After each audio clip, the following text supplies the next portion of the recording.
मैं जानना चाहता हूँ कि सर मेरी लाइफ में क्या वैल्यू ऐड हो सकती है आपके ओपिनियंस से।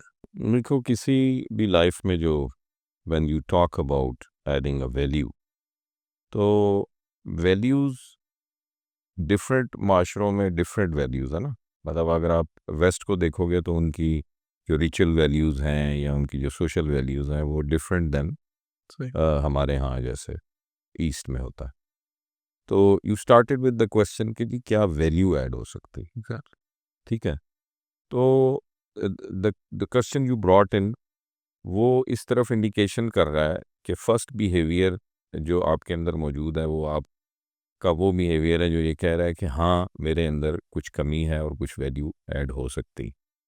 तो जिसे कहते हैं ना कि क्वालिटी की स्टेजेस के अंदर सबसे जो इम्पोर्टेंट चीज़ होती है वो ये होती है कि one wants to grow, one wants to learn. और अगर ये पर्टिकुलर बिहेवियर इंसान के अंदर नहीं है तो वो अपनी कामयाबी की पहली सीढ़ी पे भी कदम नहीं रख सकता। अब आपने क्वेश्चन ये किया कि जी क्या वैल्यू ऐड हो सकती है, एग्जैक्ट। तो there are several portions in a human life, उसके बड़े सारे सेगमेंट्स हैं। ठीक है, तो मैं ये समझता हूँ कि किसी भी इंसान के बारे में जब आप सोचें कि इसमें क्या वैल्यू ऐड हो सकती है, तो सबसे the first thing will come कि बिहेवियर करेक्शन। मैं एक दफ़ा किसी जगह बैठा हुआ था तो किसी कहा जी कि एक सिंगल लाइनर में बता दें कि इंसानी ज़िंदगी की तरक्की के लिए सबसे इम्पोर्टेंट चीज़ क्या है।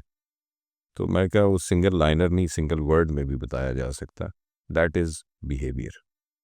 सही। अगर आपका बिहेवियर प्रोडक्टिव है, आपका बिहेवियर पॉजिटिव है, तो आपको तरक्की से दुनिया की कोई चीज़ नहीं रोक सकती। इनफैक्ट जितने अदियान दुनिया में आए हैं, यानी जो दीन आए हैं, रिलीजन्स आए हैं, वो बेसिकली अंबिया आकर लोगों के बिहेवियर ही करेक्ट करते थे।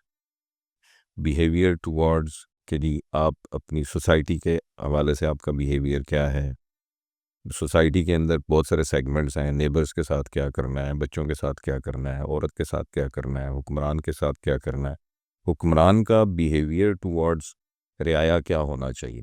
तो behaviour is the main thing, यानी वो इल्म जो आसमान से उतरा है और जिनके ऊपर उतरा है और जिनके ज़िम्मे लगाया गया है कि आप इसको आगे फैलाएं, उनका मेन टास्क ये था कि वो बिहेवियर्स करेक्ट करते थे।